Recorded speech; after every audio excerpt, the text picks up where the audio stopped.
mapagpalang hapon muli sa ating lahat. Kunin na po natin ating mga banal na kasulatan at buksan po natin sa 2 Peter 3:18 para sa ating sabay-sabay na pagbasa. 2 Peter 3:18.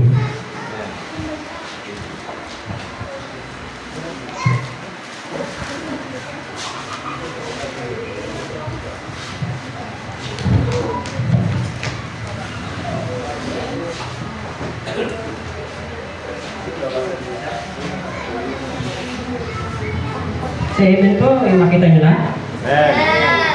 Kaya tayo po sabay-sabay na magbasa. 2 Peter 3:18, ready, read. But grow in grace and in the knowledge of our Lord and Savior Jesus Christ. To Him be glory both now and forever. Amen. Tayo po sumandaling manalangin. Iyo pong ating ulo, ipikit ang ating mga mata. O Panginoong Diyos, kami po ay nagpupuri. Papasalamat po muli sa pagkakataong ito na kami, Panginoon, ay makarinig muli ng iyong banal na salita. Ano man po ang iyong mensahe sa hapon na ito ay ikaw po, Diyos, ang magpala sa bawat isa. Maging ang iyong munting lingkod na magdadala ng iyong mensahe sa hapon na ito. Bigyan mo po, O Diyos, ng wisdom. At ano mo po, O Diyos, ang gawa ng kaaway sa mga oras na ito. Huwag mo pong hayaan, O Diyos, na hindi kami mapagpala sa mga oras na ito. Lord, pinakakagiwala po namin ang iyong mensahe at ang aming pag-aaral sa pangalan ng Panginoong Hesus. Amen. Tayo po yung mauna. Salamat po. Sa hapong ito, mga kapatid, ay pag-uusapan po natin ang tungkol sa paglabong Kristiyano po.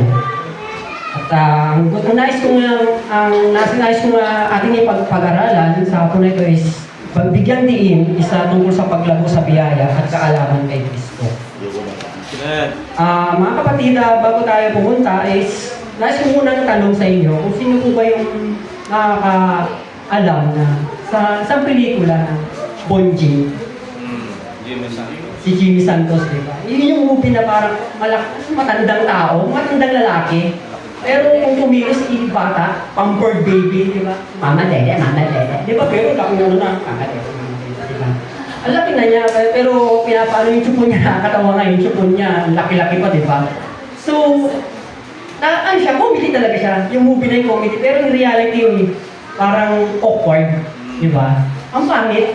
Kasi ang tanda-tanda mo na parang hindi yata bagay sa edad mo yung ganun pampered baby ka pa rin, alagain ka pa rin, no? Tapos, uminom ka pa rin ng gatas.